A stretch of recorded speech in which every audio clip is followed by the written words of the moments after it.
Hello dear job seeker friends, আশা করি ভালো আছেন সবাই। আজকে আবারও হাজির হয়েছে একটি গুরুত্বপূর্ণ গাণিতিক সমস্যা নিয়ে, যেটি স্বাস্থ্য মন্ত্রণালয়ের সহকারী প্রকৌশলী 2016 এর নিয়োগ পরীক্ষা এসেছিল।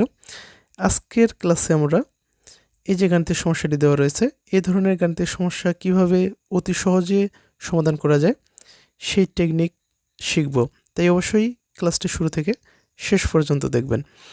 এখানে যে গাণিতিক সমস্যাটি আমরা দেখতে পাচ্ছি, এই গাণিতিক সমস্যাটি আসলে একটি চিত্রের মাধ্যমে দেওয়া হয়েছে। এখানে আমরা একটি বৃত্ত দেখতে পাচ্ছি, তাই না? বৃত্তের সাথে দুটি স্পর্শক দেখতে পাচ্ছি এবং স্পর্শক দুটি টি বিন্দুতে ছেদ করেছে এবং এ টি ও 60 ডিগ্রি কোণ উৎপন্ন করেছে। এখানে কোশ্চেনে যেটির মান বের করতে বলা হয়েছে যে এ ও বি এই কোণের মান কত সেটা নির্ণয় করতে হবে। এটি সলিউশন করার জন্য আমরা দেখব এই যে স্পর্শক দুটি কেন্দ্র এবং স্পর্শক দুটির যে ছেদবিন্দু, এখান থেকে আমরা কি দেখতে পাচ্ছি যে এ টি বিও একটি কি চতুর্ভুজ তৈরি হয়েছে, তাই না? এই চতুর্ভুজের শুধুমাত্র কি একটি কোণের মান দেওয়া রয়েছে। এই চতুর্ভুজের বি এ ও বি যে কোণটি রয়েছে এই কোণের মান নির্ণয় করতে হবে। একটির মান দেওয়া রয়েছে, আরেকটি কোণের মান নির্ণয় করতে হবে, আর বাকি যে দুটি কোণ রয়েছে এই দুটি কোণের মান কিন্তু দেওয়া নেই এবং আমরা জানি না। তবে আমরা স্পর্শকের যে শর্তগুলো রয়েছে সেই শর্ত অনুসারে এই যে কোণ এ এবং কোণ বি এই কোণ দুটির মান নির্ণয় করতে পারবো বা বের করতে পারবো। যদি বের করতে পারি তাহলে কিন্তু কি আমরা সহজেই এই যে এ ও বি এই কোণের মানটা কী করতে পারবো, নির্ণয় করতে পারবো। আচ্ছা, স্পর্শকের যে কিছু শর্ত রয়েছে সেখানে বলা হয়েছে যে স্পর্শ বিন্দুগামী যে ব্যাসার্ধ, এখানে দেখেন আমি একটু বলে রাখি যে স্পর্শক কাকে বলে। যদি আমি বলে যে একটি বৃত্ত ও একটি সরলরেখা যে বিন্দুতে ছেদ করে তাকে বলা হয় কি, তাকে বলা হয় স্পর্শ বিন্দু।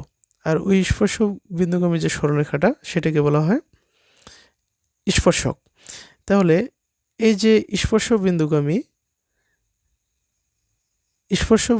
যে ব্যাসার্ধ, এটা এই স্পর্শকের উপর লম্ব, অর্থাৎ এখানে যে কোণটা উৎপন্ন হয় স্পর্শক এবং স্পর্শ বিন্দুগামী ব্যাসার্ধ এই দুটির মধ্যে যে কোণটি সেটির মান হয় 90 ডিগ্রি। যেহেতু স্পর্শ বিন্দুগামী ব্যাসার্ধটি কি, এই যে যেমন ও এ, এখানে যে স্পর্শক কি এটি এর উপর লম্ব, তার মানে এই কোণটি হচ্ছে 90 ডিগ্রি। ঠিক একইভাবে ও বি কী হবে, ও বি হবে বিটি এর উপর লম্ব, তার মানে এই কোণটির মান হচ্ছে কি 90 ডিগ্রি। তাহলে এখান থেকে দেখেন তো আমরা কি এই চতুর্ভুজের 4টি কোণের মধ্যে 3টি কোণের মান আমরা পেয়ে গেলাম। তাহলে যে অবশিষ্ট যে কোণ, অর্থাৎ এই যে এ ও বি যে কোণ, এই কোণটা আমরা নির্ণয় করতে পারবো, তাই না? কীভাবে? আমরা কি জানি যে কোনো চতুর্ভুজের 4 কোণের সমষ্টি কত, 360 ডিগ্রি। এখন এই 360 ডিগ্রি থেকে এই যে 3টি যে কোণ রয়েছে এই কোণগুলো বাদ দিই, কত, 90 degree minus 60 degree minus 90 degree. তাহলে কি এই কোণটা পাবো না? যেহেতু 4 কোণের সমষ্টি, এই কোণ এই কোণ এই কোণ এই কোণ এই 4টি কোণের সমষ্টি হচ্ছে কত, 360 ডিগ্রি। এখন এই 4টি কোণের সমষ্টি থেকে যদি এই 3টা কোণ বাদ দিই তাহলে কি এই কোণটা পাবো। এখন আমরা বিয়োগ করি, 90 ডিগ্রি মানে হচ্ছে কি প্লাস 60 ডিগ্রি মানে হচ্ছে প্লাস 90 ডিগ্রি। তাহলে এখান থেকে পাচ্ছি কত, আমি নিচে লিখি 360 ডিগ্রি মাইনাস, দেখেন 90 60 যোগ করলে কত হয়, 150, 150 আর 90 কত হয়, 150 90 হচ্ছে 240 ডিগ্রি।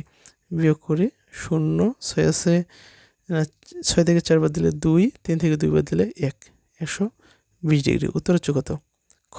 তাহলে এ ও বি এই কোণের মান হচ্ছে 120 ডিগ্রি। আশা করি বুঝতে পেরেছেন। ধন্যবাদ সবাইকে। আবার দেখা হবে নতুন ক্লাসে, ততক্ষণে ভালো থাকবেন সবাই। Thank you.